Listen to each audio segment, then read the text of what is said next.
Audio Jungle. News 24 Delhi news. आम आदमी party की कार्यकर्ता सीमा अग्रवाल से क्षेत्रीय मुद्दों पर सीधी बात करें। जानना चाहेंगे कोरोना काल में आपने जनता के बीच रहकर क्या क्या कार्य किए हैं। पहले तो सर्वप्रथम आप सभी को, आपके न्यूज़ चैनल वाले को मैं बहुत बहुत धन्यवाद देना चाहूँगी कि आपने यहाँ तक आए और मेरे से क्वेश्चंस पूछा। और कोरोना काल में जो भी मैं कर सकती थी अपने मैंने अपने RWA के थ्रू मैंने बहुत काम करे, मास्क वगैरह बांटे, अपने क्षेत्र को सैनिटाइज किया और जहाँ भी ऐसी ज़रूरत पड़ी कि क्षेत्रीय लोगों ने आकर के मुझसे संपर्क साधा, किसी भी तरीके से, चाहे उन्हें हॉस्पिटल में जाना पड़ा हो या कोई क्षेत्रीय समस्या से जूझना पड़ा हो, मैं उनके साथ खड़ी रही हूँ। और इस बीच मुझे खुद भी कोरोना हो गया था, मैं अभी कुछ दिन पहले ही निगेटिव हुई हूँ, रिकवर होकर के आई हूँ। सर, कोरोना काल में केसेस बढ़े थे महरौली के अंदर। हाँ, शुरू में काफ़ी केस बढ़ गए थे, लेकिन फिर रिकवर हुआ। सैनिटाइज काफ़ी कराया दिल्ली सरकार की तरफ से। सैनिटाइज हमने काफ़ी बांटे, मास्क बांटे, और जो मुख्यमंत्री जी की तरफ से पर डे खाना आता था दोनों टाइम, वो हमने बांटा है। तकरीबन महरौली में 10,000 आदमी का खाना बटा था। 10,000। और जो राशन बटाया, जिनके पास राशन कार्ड भी नहीं थे, जो बाहर के लोग थे, मजदूर, उनको हमने अलग से पर्ची से जैसे राशन मिलता था वो भी दिया। मैडम, आपसे ये भी जानेंगे, अन्य राज्यों के मुकाबले दिल्ली में रिकवरी काफ़ी ठीक है जी। इसका श्रेय आप किसे देंगे, दिल्ली के मुख्यमंत्री जी को या अमित शाह जी को? जी बिल्कुल, मैं दिल्ली के मुख्यमंत्री अरविंद केजरीवाल जी को दूंगी इसका पूरा श्रेय। और अगर अमित शाह, ठीक है, अच्छी बात है, गृह मंत्री है, उनका काम है करना, जैसे मुख्यमंत्री का काम है अपने राज्य को संभालना, तो और भी बीजेपी की कई सरकारें हैं, और भी प्रांतों में और भी राज्यों में सरकारें हैं, तो जो रिकवरी रेट दिल्ली में बढ़ी है वो अन्य प्रांतों में क्यों नहीं। तो इसलिए मैं श्रेय पूरा अपने मुख्यमंत्री श्री अरविंद केजरीवाल को देना चाहूँगी। लेकिन कोरोना काल के समय में अब जो आपके डिप्टी CM है, उन्होंने तो हाथ खड़े कर दिए थे, कहते 5 लाख से ज़्यादा ऊपर केसेस बढ़ेंगे, दिल्ली में वहम का माहौल पैदा कर दिया था। नहीं, उसका सर ऐसा नहीं था, हाथ खड़े नहीं किए उसमें। जैसे हमारा एक केंद्र शासित प्रदेश है, हमारे हरियाणा से, यूपी से और पंजाब से जो लगती हुई सीमा है, उनसे भी जो मरीज आए हैं उनके लिए बोला था कि हम अपना दिल्ली वालों का अलग से इलाज करना चाहते हैं। यानी जो हमारे दिल्ली सरकार के अंदर हॉस्पिटल आ रहे हैं उसमें दिल्ली वालों का इलाज हो, और जो केंद्र सरकार के अंडर हॉस्पिटल आते हैं जैसे एम्स और सफदरजंग वगैरह, उनमें बाहर के राज्यों वालों का भी इलाज है। इसलिए वो ऐसा कुछ नहीं, इशू ये बातों को एक तोड़ मरोड़ करके पेश किया गया था, ऐसी कोई बात नहीं है। यहाँ पर जो कि राज्य के सरकारी अस्पताल हैं, केंद्र के सरकारी अस्पताल हैं, MCD के सरकारी अस्पताल हैं, तो सबका अपना अपना दायित्व है और सब अपने अपने दायित्व का निर्वाह करें। तो जाहिर सी बात है, अगर आपके घर में कोई विपदा होगी तो पहले आप अपने आप को बचाओगे, फिर आप जाकर के मदद करोगे दूसरे की। तो उनका एज ए गार्जियन, दिल्ली के गार्जियन होने के नाते उनका फर्ज है कि पहले अपने राज्य को संभालें, अपने राज्य को बचाएं, फिर उसके बाद में दूसरों का करें। मैम, नरेश यादव जी का कैसा काम है क्षेत्र महरौली में, क्या क्या बदलाव हुआ जीतने के पश्चात? अच्छा काम है, हमारी दिल्ली सरकार जो भी काम कर रही है, हमारे विधायक नरेश यादव के द्वारा भी अच्छा काम कर रही है। अभी नई सीवर की लाइनें पड़ रही हैं जो हमारे इलेक्शन के आचार संहिता लगने के बाद में रुक गई थी, और पुनः वो कार्य सुचारू रूप से कार्य किया जा रहा है। पानी की समस्या इस क्षेत्र में रही है, उसको नहीं 100% तो नहीं कहूँगी, लेकिन 80% के करीबन उसका समाधान हो गया है। और एक नया UGR जिसका उद्घाटन केजरीवाल जी ने किया था किशनगढ़ में, कुछ ही दिनों में वो भी चालू हो जाएगा, जो थोड़ी बहुत समस्याएं हैं वो भी पूरी तरीके से निवारण हो जाएगा उन समस्याओं का। मोहल्ला क्लिनिक की सुविधा है क्षेत्र में? हाँ, मोहल्ला क्लिनिक हमारे अंधेरिया मोड़ पे है और डबल शिफ्ट में की गई है उस इतना परिसर पर। बहुत अच्छा उसका रिजल्ट है, बहुत लोग वहाँ से स्वास्थ्य लाभ ले रहे हैं, बिल्कुल ऑन रोड महरौली में। क्षेत्र की निगम पार्षद कौन है मैम, यहाँ से कैसा काम है उनका, और सफाई व्यवस्था कैसी अवॉइड करें?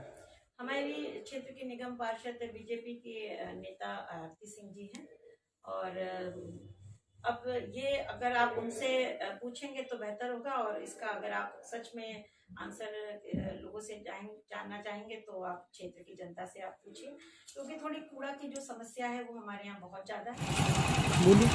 ये महरौली वार्ड नंबर 1 में भूल भुलैया के साथ में लगा एक कूड़ा घर है, और इस कूड़े घर में ये हालत रहती है कि कूड़ा यहाँ से लेकर के पूरे रोड में, आम रोड की हालत देखिए, जाम लगा रहता है। इसके जस्ट बगल में रामानुजम स्कूल है, और इसके सामने MCD की डिस्पेंसरी है। ये देखिए, ये MCD की डिस्पेंसरी है, और ये इसके जस्ट पीछे रामानुजन स्कूल है और ये मेन रोड है, ये महरौली की मेन रोड है जो चलती हुई है और इसकी वजह से यहाँ पर हमेशा जाम लगा रहता है। गाय भैंसे देख लीजिए, गाय और जितने सुअर वगैरह हैं वो आकर के इसको फैलाती हैं और पूरे सड़क को जाम कर देती हैं। तो मेरी प्राथमिकता ये रहेगी कि इस पूरे घर को यहाँ से हटाया जाए और कोई ऐसी बड़ी सी जगह देख करके वहाँ पर इसको शिफ्ट किया जाए। और आप खुद देख लीजिए कि कितनी गंदगी है। अभी हमारी पार्षद हैं यहाँ पर, उनकी तरफ भी मैं उनका भी ध्यान यहाँ पर आकर्षित कराना चाहूँगी कि महरौली में उनके होते हुए ये गंदगी। गर्मी के दिनों में, बरसात के दिनों में बहुत ज़्यादा दिक्कत हो जाती है और ये पूरा रोड की तरफ आ जाता है और इसमें यहाँ से निकलने वाली जो गाड़ियाँ होती हैं, कार वगैरह, सब्जी वगैरह, बहुत ज़्यादा दिक्कत होती है। और जब स्कूल का टाइम होता है, स्कूल के बच्चों को बहुत ज़्यादा दिक्कत होती है। तो हमारी सबसे पहले लोग यहाँ पर कैसे खाना खिलाते, किस तरह लोग पूरी रोड जाम हो गई। देखिए पूरी प्राथमिकता ये रहेगी हमारी कि ये यहाँ से शिफ्ट करके दूसरी जगह। अनऑथराइज केला गोदाम है, ये आप ट्रक देखिए, ये केले से भरा हुआ ट्रक है, इसके बगल में इतना सा है अनऑथराइज केला गोदाम है, अनऑथराइज। एसडीएम साहिबा का मैं यहाँ पर ध्यान आकर्षित कराना चाहूंगी, यहाँ पर अनऑथराइज केला गोदाम देखिए जाम लग रहा है, हमेशा यहाँ ऐसी पोजीशन रहती है। ये तो कम है, आज कम है, आप खड़े हैं यहाँ कम है। आज इतवार है, संडे है, तो इसलिए आज थोड़ी सी ये दिक्कत कम है। नहीं तो ज़्यादातर ये दिक्कत हमेशा यहाँ बनी रहती है और बहुत ज़्यादा इस रोड पे जाम रहता है।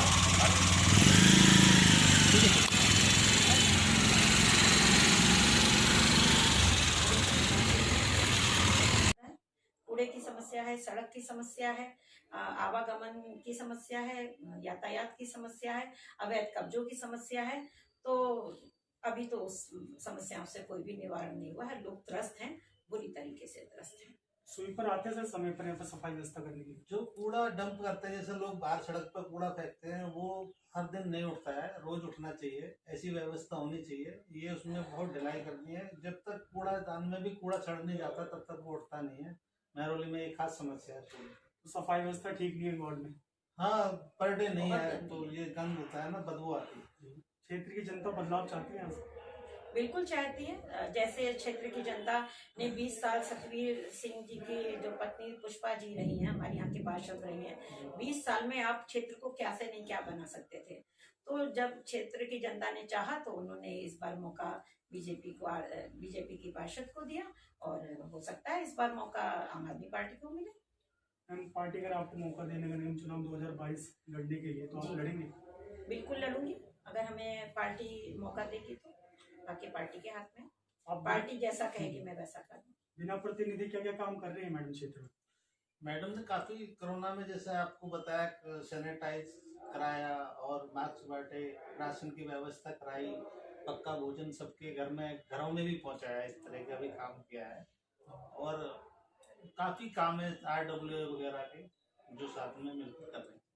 कब से जुड़ी मैम आम आदमी पार्टी से? मुझे लगभग 5 साल हो गया आम आदमी पार्टी से। अन्ना हजारे आंदोलन से जुड़ी? मैं अन्ना हजारे के आंदोलन में इन्वॉल्व थी और उनके साथ में मैदान में भी मैं थी। उसके बाद में जब अरविंद केजरीवाल जी ने कहा कि हम राजनीति में आएंगे, तो मैं थोड़ा सा उसके खिलाफ हो गई थी कि ऐसा लग रहा था मुझे कि एक सामाजिक कार्यकर्ता की हैसियत से हम ज़्यादा काम कर सकते हैं राजनीतिक कार्यकर्ता की हैसियत के बदले में। लेकिन फिर उसके बाद में हमसे संपर्क भी किया था उनकी टीम ने। उस समय मैं राजनीति में नहीं आई थी। राजनीति में मेरी एक यहाँ पर, चूंकि मैं एक सामाजिक कार्यकर्ता हूँ, तो कुछ ऐसी परिस्थितियाँ हुई जिसकी वजह से मुझे लगा कि हाँ, अब राजनीति में आना चाहिए। बिना राजनीति के मैं वो काम नहीं कर पा रही थी जो मैं करना चाह रही थी, और इसलिए सामाजिक कार्यकर्ता के नाते ही मैंने राजनीति ज्वाइन किया। अगर मैम आप यहाँ से निगम पार्षद बन जाते हो तो क्या क्या बदलाव होगा वार्ड के अंदर?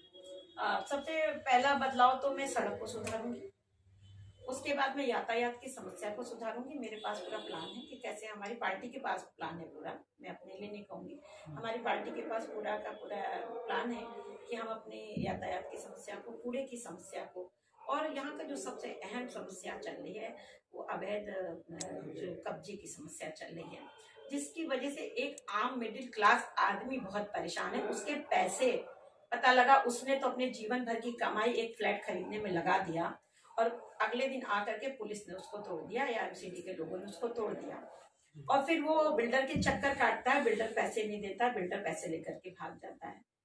कई लोग तो इस सदमे की वजह से अपनी जान भी दे चुके हैं। तो ये अवैध कब्जा बहुत सीरियस मैटर है, जिस पर मैं काम करना चाहूंगी। पुलिस पर क्या क्या सामाजिक कार्य करती हैं आप जनता के बीच?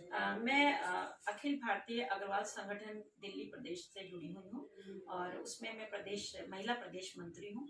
और हमारा संगठन इस कोरोना काल में 3 चीजों को लेकर के आया है। एक तो बहुत सारे लोगों के नौकरी चली गई है, बहुत सारे लोगों के घरों में कामकाज की दिक्कत हो गई है। तो हमारे संगठन की तरफ से हमारे जो प्रदेश जो अध्यक्ष हैं देशबंधु गुप्ता जी हैं और हमारे राष्ट्रीय जो अध्यक्ष हैं वो सुशील गुप्ता जी हैं। जी, पंजाबी बाग वाले। तो आप जानते ही होंगे कि वो कितने बड़े हैं। अभी उन्होंने हॉस्पिटल बनवाया, अग्रसेन हॉस्पिटल बनवाया। तो हमारी संस्था बहुत सामाजिक कार्य करती रहती है दिन प्रतिदिन। तो 3 चीजों के लिए, एक तो नौकरी देना है लोगों को, जिनकी नौकरियां चली गई हैं, जिनको नौकरी की समस्या है उनको नौकरी मिलेगी, जिनको खाने की समस्या है उनको घर में खाना पहुंचाया जाएगा।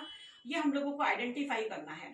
और बहुत सारे बच्चे ऐसे हैं जो सरकारी स्कूल में पढ़ते हैं लेकिन उनके पास में लैपटॉप नहीं है, उनके पास में फोन नहीं है और सारी चूंकि आजकल पढ़ाई ऑनलाइन हो रही है तो बच्चे नहीं पढ़ पा रहे हैं। तो 3 चीजें, एक तो फोन देना, दूसरा नौकरी देना और तीसरा कोई भी घर भूखा ना रहे। ये हमारा उद्देश्य है और मैं उस उद्देश्य को लेकर के काम कर रही हूँ। हमारी संस्था मतलब काम कर रही है। तो मैं अपनी संस्था के साथ जुड़ी हूँ और इसका मैं पूरा का पूरा लाभ लोगों तक पहुँचाना चाहूँगी। प्रशासन इन समस्याओं को लेकर जागरूक नहीं है? नहीं, मुझे नहीं लगता कि पुलिस प्रशासन इस समस्या को लेकर जागरूक है। क्षेत्रीय एमएलए भी तो कर सकते हैं सर। क्षेत्रीय अमले करते हैं, जो भी कर सकते हैं, जो उनका राज्य सरकार के द्वारा जो भी दिशा निर्देश है जहाँ पर उनकी दखल अंदाजी है वो बिल्कुल करते हैं। जैसे बाहर की जो भी सड़क है वो बनवाई है। अभी यहाँ पे फिरनी रोड बनवाई है हमारे एमएलए ने और हमारी दिल्ली सरकार के द्वारा बनाई गई है रोड। महरौली की वार्ड के अंदर रोड है, वो हमारे क्षेत्रीय विधायक ने बनाया।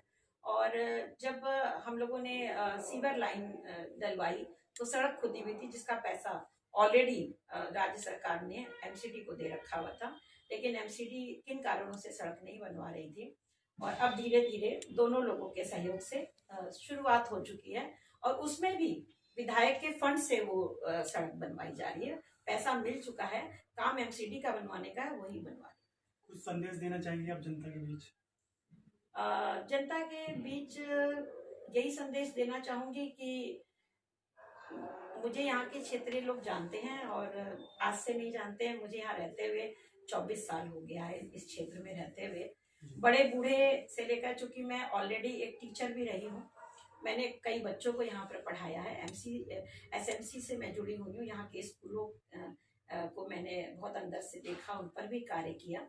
और दूसरा, मैं एक कवियत्री भी हूँ, लेखिका भी हूँ। तो जो भी काम करूँगी एक संवेदना सहित काम करूँगी और मेरी संवेदना यहाँ के क्षेत्रीय लोग जानते हैं, मुझे पर्सनली जानते हैं। बाकी जो क्षेत्रीय लोग जो कहेंगे वो। धन्यवाद। Thank you so much.